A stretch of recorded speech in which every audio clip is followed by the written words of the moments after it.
अब हम linear time invariant system की कुछ प्रॉपर्टीज़ की तरफ आते हैं। पहले हम कन्वोल्यूशन की प्रॉपर्टीज़ को भी देख रहे थे, लेकिन अब हम linear time invariant system itself की जो प्रॉपर्टीज़ होती हैं और इस केस में आउटपुट पे क्या असर पड़ता है जब हम इन प्रॉपर्टीज़ को देखते हैं या इन प्रॉपर्टीज़ को अप्लाई करते हैं, तो वो हम देखेंगे। और जो प्रॉपर्टीज़ हम देखेंगे वो मेमोरी प्रॉपर्टी देखेंगे, इन्वर्टिबिलिटी प्रॉपर्टी देखेंगे, कोज़ैलिटी प्रॉपर्टी देखेंगे और स्टेबिलिटी प्रॉपर्टी देखेंगे। अब हम बात करते हैं कि एक सिस्टम की मेमोरी क्या होती है, और वो कौन सा सिस्टम होता है जो कि मेमोरी लेस होता है। एक मेमोरी लेस सिस्टम या स्टैटिक सिस्टम वो सिस्टम होता है, जैसे फॉर एग्जांपल आपके पास एक सिस्टम है एच ऑफ टी और इसकी इनपुट पे आप एक सिग्नल दे रहे हैं टाइम t1 पे।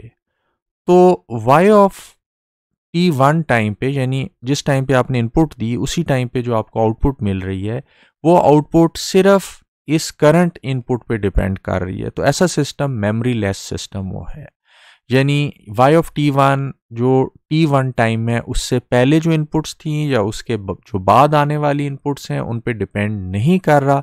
तो ऐसा सिस्टम जो है वो मेमोरी लेस सिस्टम होगा, यानी जो करंट इनपुट्स हैं वो सिर्फ करंट आउटपुट पे कोड इफेक्ट कर रही हैं। तो ऐसे सिस्टम को हम मेमोरी लेस सिस्टम कहेंगे। लेकिन अगर ऐसा हो कि y ऑफ t1 जो है, जो t1 से पहले जो x की वैल्यूज़ हैं उन पे भी डिपेंड कर रहा हो या उसके बाद की वैल्यूज़ पे भी डिपेंड कर रहा हो, तो ऐसा सिस्टम मेमोरी लेस नहीं होगा। अब हमें पता ही है कि जब हम एक discrete time linear time invariant system की बात करते हैं तो उस केस में उस सिस्टम की जो आउटपुट होती है y ऑफ n, और जब हम इनपुट x ऑफ n दे रहे होते हैं तो y ऑफ n की जो कैलकुलेशन है वो हम कन्वोल्यूशन के ज़रिए करते हैं, यानी उसके अंदर हम सिस्टम का जो इम्पल्स रिस्पॉन्स है उसको इनपुट के साथ कन्वॉल्व कर रहे होते हैं, और जो रिजल्टिंग फार्मूला होता है कन्वोल्यूशन का वो ये वाला होता है। और जब हम एक ऐसे सिस्टम की बात करते हैं जो कि मेमोरी लेस होता है तो उसका इम्पल्स रिस्पॉन्स किस तरह का होगा। एक नॉर्मल जो इम्पल्स रिस्पॉन्स होते हैं उसकी कोई भी शेप्स हो सकती हैं, जैसे फॉर एग्जांपल उस इम्पल्स रिस्पॉन्स की ये वाली शेप है, यानी उस इम्पल्स रिस्पॉन्स की -2 पे एक वैल्यू है, -1 पे एक वैल्यू है, 0 पे एक वैल्यू है, 1 पे वैल्यू है, 2 पे वैल्यू है, 3 पे वैल्यू है। लेकिन जब हम स्पेसिफिकली मेमोरी लेस सिस्टम की बात करते हैं तो एक मेमोरी लेस सिस्टम के अंदर जो करंट इनपुट है वो सिर्फ करंट आउटपुट को इफेक्ट कर रही है, यानी इसका मतलब ये हुआ कि उसके इम्पल्स रिस्पॉन्स के अंदर 0 से पहले भी कोई वैल्यू नहीं होगी और 0 के बाद भी कोई वैल्यू नहीं होगी, यानी h of n is equal to 0 for n not equal to 0, यानी n की वैल्यू जो आपकी 0 है उसके अलावा जितनी भी वैल्यूज़ होंगी उस पे आपके सिस्टम का जो इम्पल्स रिस्पॉन्स है वो 0 होगा। यानी सिंपली आपके एक जो मेमोरी लेस सिस्टम है उसमें जो आपका h ऑफ n है उसकी एक ही वैल्यू होती है जो कि h ऑफ 0 पे एग्जिस्ट करती है और बाकी n के लिए उसकी कोई वैल्यू नहीं होती। तो ऐसा जो सिस्टम होगा it would be called as the memory less system. और जब आप कॉन्टीन्यूस टाइम सिस्टम्स की बात करते हैं, यानी आपका जो है वो सिस्टम जो है वो h ऑफ t है और उसकी इनपुट में आप x ऑफ t दे रहे हैं और उसकी आउटपुट में आप y ऑफ t दे रहे हैं, तो उस केस के अंदर भी जो आपका जो कॉन्टीन्यूस टाइम सिस्टम है वो h of it would be h of t is equal to 0 for t not equal to 0, यानी इसका मतलब है कि जब t की वैल्यू 0 के ऊपर h ऑफ t की एक वैल्यू होगी लेकिन t की बाकी वैल्यूज़ पे जो आपका इम्पल्स रिस्पॉन्स है उसकी कोई वैल्यू नहीं होगी। तो ऐसा जो सिस्टम होता है वो मेमोरी लेस सिस्टम होता है जिसकी करंट इनपुट करंट आउटपुट को अफेक्ट करती है। अब ये जो चीज़ है कि जो कि अभी हमने देखी कि h of n is equal to 0 for n not equal to 0, इसको आप इस तरह भी लिख सकते हैं कि h for a memory less system and this system is discrete time linear time invariant system. आपका जो है h ऑफ n की सिर्फ एक वैल्यू होगी जो कि h ऑफ 0 पे एग्जिस्ट करेगी। या दूसरे लफ्ज़ों में जब आप h ऑफ n को डेल्टा n से मल्टीप्लाई करते हैं तो आपके पास एक ही वैल्यू आती है जो h ऑफ 0 पे एग्जिस्ट करती है, जैसे कि हमने डेल्टा n की सैम्पलिंग प्रॉपर्टी के अंदर देखा था। तो यानी इसका मतलब ये हुआ कि इस सिस्टम की एक ही वैल्यू है जो कि h ऑफ 0 पे एग्जिस्ट करेगी, that has been sampled by the delta n are the impulse. अब हम बात करते हैं invertibility of an LTI system के बारे में। और इन्वर्टिबिलिटी का क्या मतलब है? इन्वर्टिबिलिटी का मतलब ये है कि क्या जब हम इन्वर्टिबिलिटी ऑफ एन LTI सिस्टम की बात करते हैं तो इन्वर्टिबिलिटी का ये मतलब है कि उस सिस्टम का इन्वर्स एग्जिस्ट करता है। और एक LTI सिस्टम का इन्वर्स एग्जिस्ट करने का क्या मतलब है? उसका ये मतलब है कि फॉर एग्जाम्पल आपके पास एक सिस्टम है h ऑफ t और इसकी इनपुट में जो आप चीज़ दे रहे हैं वो x ऑफ t दे रहे हैं और आउटपुट पे आपको y ऑफ t मिल रहा है। अब h ऑफ t का इन्वर्स एक और सिस्टम है जो कि h1 ऑफ t है और ये h1 ऑफ t क्या करेगा कि जब आप इस सिस्टम की इनपुट में y ऑफ t देंगे जो कि h ऑफ t की आउटपुट है तो वापस आपके पास x ऑफ t आ जाएगा जो कि आपने h ऑफ t की इनपुट में दिया। तो अब हम कह सकते हैं कि ये वाला सिस्टम इसका इन्वर्स है जो कि वापस हमें जो इनपुट हमने h ऑफ t की इनपुट में दी वो हमें h1 ऑफ t की आउटपुट पे दे रहा है। अब जो h ऑफ t है h1 ऑफ t उसका इन्वर्स है और वापस हमें h ऑफ t दे देता है। तो जो h ऑफ t और h1 ऑफ t का यानी आपस में कन्वोल्यूशन होगा क्योंकि ये दोनों सीरीज में लगे हुए हैं, तो h ऑफ t और h1 ऑफ t का आपस में जो कन्वोल्यूशन होगा इस सिस्टम को हम जो नाम देंगे वो आइडेंटिटी सिस्टम देंगे, यानी ये आइडेंटिटी सिस्टम है। और जैसे कि हमने पहले कन्वोल्यूशन की प्रॉपर्टीज़ में पढ़ा था, अगर आप हम पीछे जाएं तो कि जब कभी हम एक आपके पास सिग्नल है x ऑफ t, इसको डेल्टा t से मल्टीप्लाई करेंगे तो वापस हमारे पास जो है x ऑफ t मिल जाएगा according to the convolution properties. यानी x ऑफ t को अगर इम्पल्स से मल्टीप्लाई करें तो वापस हमारे पास x ऑफ t मिल जाएगा। और इधर भी हम ये देख रहे हैं कि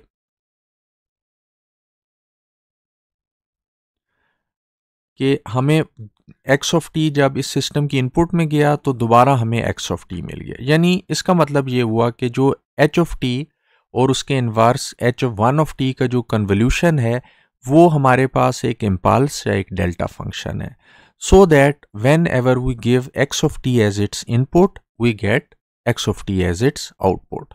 यानी एक सिस्टम का जो इन्वर्स है अगर आप उन दोनों को कन्वॉल्व करें तो आपके पास एक इम्पल्स या डेल्टा फंक्शन बनता है। अब हम बात करते हैं about the stability of a LTI system. और जब हम LTI सिस्टम की बात करते हैं तो उसकी स्टेबिलिटी में हम बाइबो स्टेबिलिटी की बात करते हैं। यानी कब हम कहेंगे कि एक सिस्टम स्टेबल है? एक सिस्टम उस वक्त स्टेबल होगा जब उसकी बाउंडेड इनपुट एक बाउंडेड आउटपुट प्रोड्यूस करेगी। और अब जो नेक्स्ट क्वेश्चन आता है वो ये आता है कि बाउंडेड का क्या मतलब है। जब मैं बात करता हूँ कि एक सिस्टम है h ऑफ t जिसकी इनपुट में x ऑफ t दिया जा रहा है और उसकी आउटपुट में y ऑफ t मिल रहा है, तो इसकी इनपुट बाउंडेड होने का क्या मतलब है? उसका ये मतलब है कि x ऑफ t की वैल्यू किसी भी t के लिए इनफाइनाइट नहीं है। यानी ये जो x ऑफ t है इसकी एक मैक्सिमम वैल्यू है जो कि b है और उस वैल्यू से हमेशा x ऑफ t की वैल्यू कम रहती है और ये मैक्सिमम वैल्यू कभी भी इन्फिनिटी नहीं है। तो इसका मतलब है कि जो इनपुट है वो बाउंडेड है। अब जब हमने x ऑफ t इस सिस्टम की इनपुट में दिया तो हमें आउटपुट में y ऑफ t मिला और y ऑफ t जो है वो जैसे कि हमने पहले भी देख चुके हैं, it is the convolution of the x of t with h of t। यानी here we are doing the convolution of the h of t with the x of t। और नॉर्मली जो कन्वोल्यूशन का formula देखते हैं उधर हम lambda की बजाय टॉ यूज़ करते हैं, लेकिन इधर हमने टॉ की बजाय लैम्डा यूज़ किया हुआ है। तो इसमें कोई इतना बड़ा प्रॉब्लम नहीं है, क्योंकि टॉ या lambda it is the variable of integration और the dummy variable of integration if we talk more precisely. तो इसकी कोई भी वैल्यू हम ले सकते हैं। तो इसके गिर्द हमने ब्रैकेटें लगा दी हैं। ब्रैकेटों का क्या मतलब है कि we are taking the magnitude of the output, ठीक है। तो अब अकॉर्डिंग टू द मैथमेटिक्स जो आपका एक आउटपुट का मैग्नीट्यूड है, ये जब हम इनपुट के मैग्नीट्यूड की बात करते हैं, यानी एच जो आपका ट्रांसफ़र फंक्शन है उसके मैग्नीट्यूड की बात करते हैं, या उसके जो आपका इनपुट सिग्नल है उसके मैग्नीट्यूड की बात करते हैं, तो उनके जो जब इनको मल्टीप्लाई करेंगे और फिर इंटीग्रेशन में जब इनको सम करेंगे, तो जो आपका आउटपुट का मैग्नीट्यूड है वो इससे हमेशा या इसके बराबर होगा या इससे कम होगा, ठीक है। यानी इसका मतलब है, तो अब हमने यहाँ पे देखा था कि जो आपकी इनपुट है वो बाउंडेड है, x of t is bounded by some maximum value, so that means कि इनपुट का जो डिलेड वर्जन है x of t minus lambda it is also bounded. तो इसे मैं बाहर लिख सकता हूँ कि we have the input is bounded and we have taken it out. तो जो चीज़ बाकी इंटीग्रल में रह जाती है वो रह जाती है आपकी एच ऑफ टी, या जो सिस्टम का इम्पल्स रिस्पॉन्स है, और इधर ये सिस्टम का इम्पल्स रिस्पॉन्स इंटीग्रेट है। तो आपकी आउटपुट बाउंडेड हो उसकी कंडीशन ये है कि आपकी इनपुट बाउंडेड है, जो कि हमने इधर इनपुट बाउंडेड ली हुई है। दूसरी कंडीशन ये है कि आपका ये जो इंटीग्रल है सिस्टम के इम्पल्स रिस्पॉन्स का ये बाउंडेड हो, या दूसरे लफ्ज़ों में ये फाइनाइट हो इसका जो इंटीग्रल है। तो अगर मैं सिस्टम के इम्पल्स रिस्पॉन्स को इंटीग्रेट करता हूँ और जो रिज़ल्ट आता है वो फाइनाइट होता है, या दूसरे लफ्ज़ों में वो इन्फिनिटी से कम होता है, या वो इन्फिनिटी नहीं होता, तो उस सूरत में आपका जो एक्स ऑफ टी है वो ऑलरेडी बाउंडेड है, आपका जो इम्पल्स रिस्पॉन्स है उसका इंटीग्रल भी बाउंडेड है, तो आपकी आउटपुट भी बाउंडेड होगी। तो ऐसा सिस्टम हम ये कहेंगे कि it is stable because it has the Bibo stability, and Bibo means bounded input and bounded output. So a continuous time linear time invariant system is bounded input bounded output stable if its impulse response magnitude is integrable and it is finite. अब हम discrete time linear time invariant systems की stability की तरफ आते हैं, और इधर हम ये अज्यूम कर रहे हैं कि आपका जो सिस्टम है वो एच ऑफ एन है, जिसकी इनपुट में हम एक्स ऑफ एन दे रहे हैं और आउटपुट में हमें वाई ऑफ एन मिल रहा है।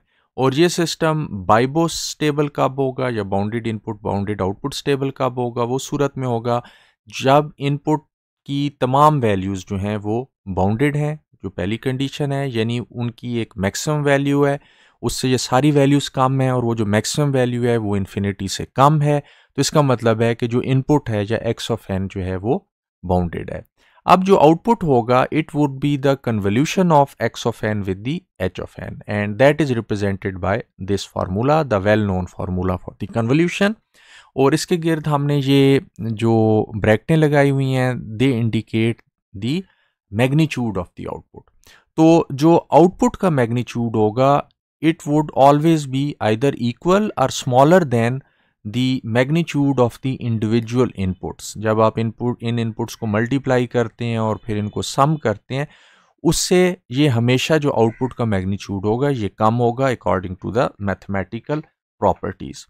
तो अब इनपुट क्योंकि हमारे पास एक्स ऑफ एन बाउंडेड है, तो इसका मतलब है कि हमने इसे बाहर निकाल दिया because it is bounded by some finite value, और हमारे पास जो चीज़ समेशन के अंदर बच गई वो सिस्टम का इम्पल्स रिस्पॉन्स बच गया, और इसके इर्द गिर्द हमने ब्रैकेटें लगाई हुई हैं। इसका मतलब है कि जो एम्पलीट्यूड इम्पल्स रिस्पॉन्स का जो मैग्नीट्यूड है, तो अगर इस इम्पल्स रिस्पॉन्स के मैग्नीट्यूड को मैं सम करूं और जो रिजल्ट है वो फाइनाइट आए बिकॉज इट इज़ यानी वो दूसरे लफ्ज़ों में वो लेस देन इन्फिनिटी आए, तो तब मैं ये कहूँगा कि ये जो discrete time linear time invariant system है it is stable and it is bibostable. A discrete time linear time invariant system is bounded input bounded output stable अगर उसका amplitude response magnitude summable हो और वो इन्फिनिटी से कम हो। अब हम कॉजेलिटी को डिस्कस करते हैं। और कॉजेलिटी का क्या मतलब है? कॉजेलिटी का ये मतलब है कि फॉर एग्जांपल आपका एक सिस्टम एच ऑफ एन है और इसकी इनपुट जो है वो एक्स ऑफ एन है और इसकी जो आउटपुट है वो वाई ऑफ एन है। तो एक सिस्टम के कॉजल होने का ये मतलब है कि इस सिस्टम की जो करंट आउटपुट है वाई ऑफ एन वो सिर्फ जो है वो या करंट जो उसकी इनपुट है उस पर डिपेंड करेगी या उसकी जो पास्ट एक्स ऑफ एन की इनपुट्स हैं उन पे डिपेंड करेगी। यानी वो एक्स ऑफ एन की जो फ्यूचर इनपुट्स हैं उन पे डिपेंड नहीं करेगी। यानी एक सिस्टम की जो आउटपुट है वो सिर्फ इनपुट की अगर करंट और उसकी पास्ट वैल्यूज़ पे डिपेंड कर रही है तो वो सिस्टम कॉजल होगा। अब एक कॉजल सिस्टम कैसे होता है, इसको ज़रा समझने के लिए ये ज़रूरी है कि हम दोबारा कन्वोल्यूशन की डेफिनेशन पे जाएं। यानी एक डिस्क्रीट सिस्टम की जब आप आउटपुट कैलकुलेट कर रहे हैं y of n using its input x of n, तो उसके लिए आप कन्वोल्यूशन यूज़ करते हैं आउटपुट कैलकुलेट करने के लिए। और ये कन्वोल्यूशन का फार्मूला है जो कि हम पहले भी कई दफ़ा देख चुके हैं।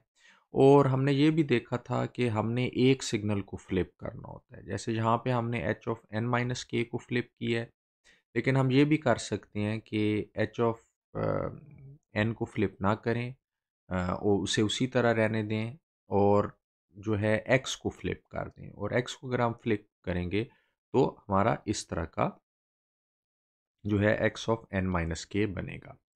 अब हमें ये पता है कि जो एक्स की करंट इनपुट्स हैं वो ज़ीरो होंगी या उससे पहले की, यानी करंट इनपुट जो है वो है जो कि ज़ीरो पे आ रही है।